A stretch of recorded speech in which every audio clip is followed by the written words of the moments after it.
Grand 1894 Opera House was the first opera house in Texas. In 1993, the Texas legislature proclaimed the Grand as the official opera house of Texas. And our very own Houston Life reporter Dee Brown takes us inside this stunning home of the arts.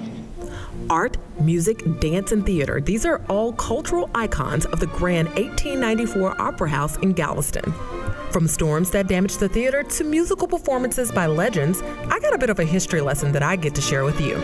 Now, it all started in 1894 by a man named Henry Greenwald. It was actually built as the Grand Opera House and Hotel, cost $100,000, 7 months to build, and it was the businessmen who funded it. Now the theater opened in 1895 and blossomed until the Great Storm of 1900. The building was destroyed but rebuilt and reopened in October of 1901. It had to be that this was a place of public assembly and people wanted to be here. And it was not political, it was not religious, but it gave people a sense of community. Now, during this post-storm era, the theater was graced with performances from icons including Russian ballerina Anna Pavlova. Then there were even vaudeville acts by the Marx Brothers. Here's a twist and turn. The theater eventually became a fully functioning movie theater. A lot of people who grew up here have lots of memories about the movies they saw. In 1924, its name changed to the Martini Theater. Fast forward 50 years after that, the doors closed just to reopen months later. And if you think the story ends there, just wait, there's more. Tragedy struck again from another storm that we all know, Hurricane Ike. All of the dressing rooms and the water came up to where those posts are out there. And so all those seats were covered.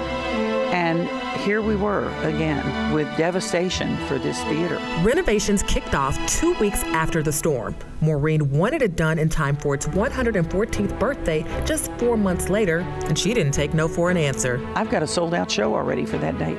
Jerry Jeff Walker's going to be here. He comes every year.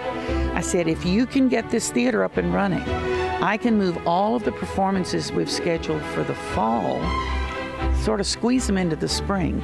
But we made it happen, and we stood again as a beacon for people to come and enjoy themselves and maybe forget for a moment all the stuff they had waiting for them at home that had to be done.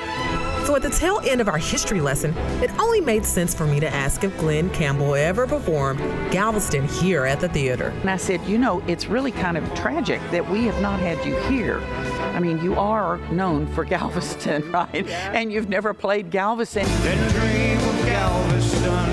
And then he came back and he did one of his goodbye tour performances here. So it was very special. And speaking of singing, Maureen is a bit of a singer herself. She'll sometimes bellow out a tune during tours, just like she did for me just before we wrapped our interview. Summertime.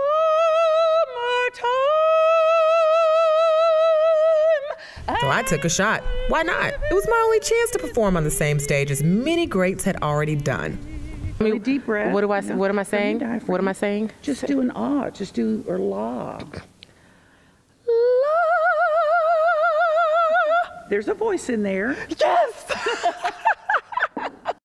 The Galveston Ballet is performing Alice in Wonderland. That sounds pretty cool. May 27th and 28th. And also, country music legend Vince Gill is performing on June 29th. Check out thegrand.com for other upcoming performances. You know, Derek.